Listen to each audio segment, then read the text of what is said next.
Most Wanted, Carbon, and Hot Pursuit are some of the many notable games when I think of Need for Speed's past. In recent years, the only Need for Speeds I've enjoyed was Heat. Customizing and tricking out your car felt like the devs put a lot of passion into it. Recently, I had the chance to play and finish Need for Speed Unbound, the latest entry in the series. As I was going through, I found myself reminiscing about Most Wanted and wondered what happened with Need for Speed games. In this video, I'll be discussing and giving my opinion on why this franchise has lost its roots. I've been really enjoying doing this series, and so let me know your thoughts down below. Make sure to hit the like button, comment, and subscribe for more content. Without further ado, let's dive into the video. One reason that I started to question this franchise was because recently I just started playing Unbound. It was free on the PS5 store, otherwise I probably would have never gone out of my way to play this game. Like I'm sure many others, when the trailers dropped for this game showcasing it, I was just not hyped in the slightest. It was sad to see another Juggernaut IP start to show cracks. Immediately upon loading the game, I could tell they were looking for this game to be popping off like heat. Characters and story I found not to be interesting.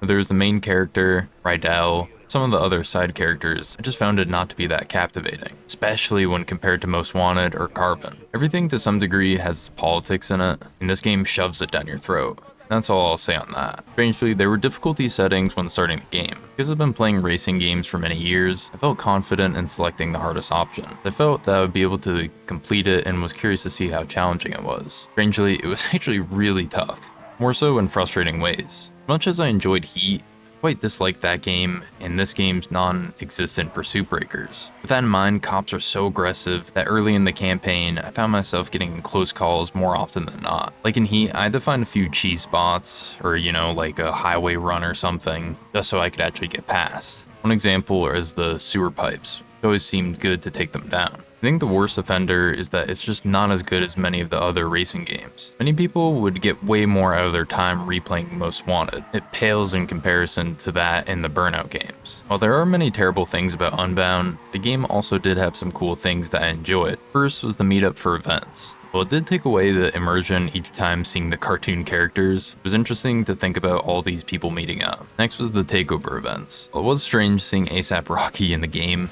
host of this event, it was enjoyable. The biggest problem plaguing Need for Speed and many other series and companies are executives choosing quick profits over a well thought out project. Unbound in my eyes is exactly that.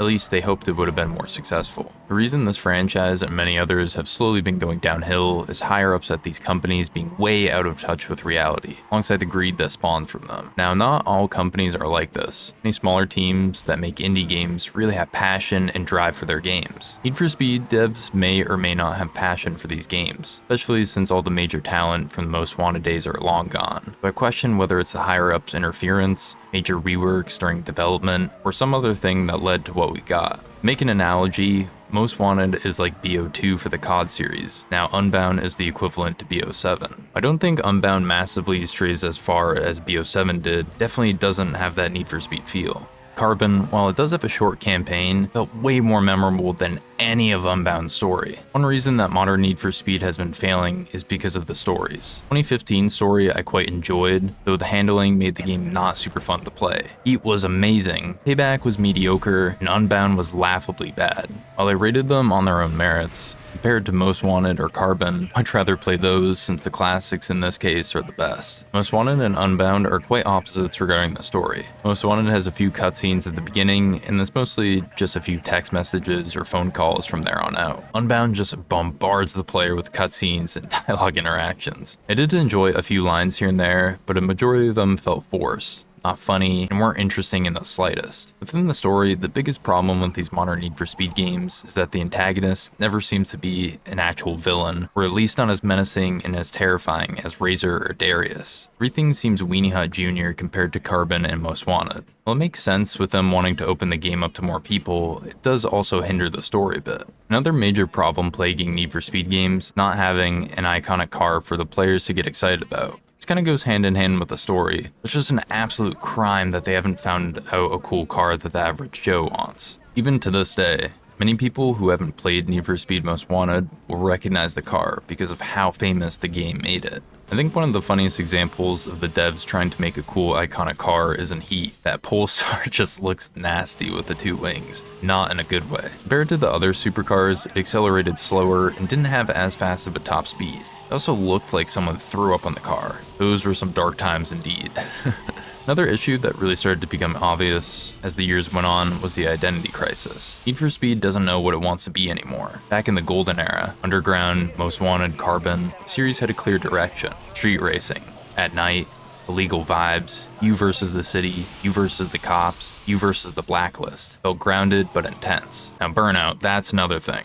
A lot of the newer Need for Speed titles feel like they're trying to blend arcade chaos with sim-like handling. It just creates this weird in-between feeling. Handling models especially have been all over the place. Rip builds never seem fully supported. Drift builds seem sometimes mandatory. In 2015's reboot, the car handling was honestly one of the worst in the franchise. The game looked amazing, nighttime, rain-soaked streets, live-action cutscenes, nailed the aesthetic. But when the actual driving doesn't feel good, that kills a racing game. Need for Speed Most Wanted had a story I actually enjoyed. The cheesy car culture vibes, cringe dialogue, it was a fun cringe. It knew what it was. But again, gameplay comes first. If your car feels like it's on ice half the time, such as in 2015's case, people are going to drop the game fast. Modern Need for Speed games feel like they're designed in around engagement metrics instead of pure fun. Daily challenges, weekly drops, cosmetic updates, instead of building a complete, tightly crafted experience like Most Wanted did. You release something and then patch in content later. Back in 2005, you bought the game and it was finished. Full blacklist, full progression, complete experience. Most Wanted didn't need seasons. It didn't need battle passes. It didn't need cartoon smoke effects. It just had the atmosphere.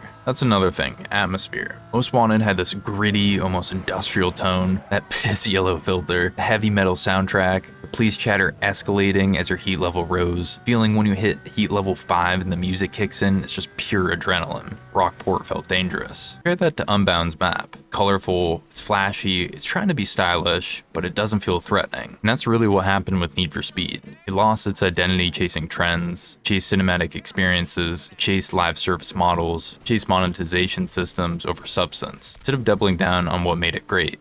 Most Wanted wasn't perfect because we were kids. Perfect because it understood pacing. It understood rivalry. It understood progression. It understood the atmosphere. Even with rose-tinted glasses on, when you go back and play it, it still holds up well. The world, the story, the feeling, the Need for Speed feel. Until the series fully commits to that identity again, not copying it, not rebooting it every few years, truly understanding why it worked, I think it's going to keep feeling like a shadow of its former self. That's unfortunate, because when Need for Speed is good, it's a lifelong memorable experience. Right now, it's just trying to remember what it used to be. Let me know what you think down below. Was Most Wanted truly the peak? Did you love Unbound? Curious to hear your thoughts. Thank you for watching the video. Make sure to hit the like button, comment, and subscribe if you haven't already. Genuinely helps to support the channel and push out the video to more people who might enjoy it. I'd do something kind for someone today, whether it's a small or large gesture. This is your boy Skilled Fawn, and I'm out.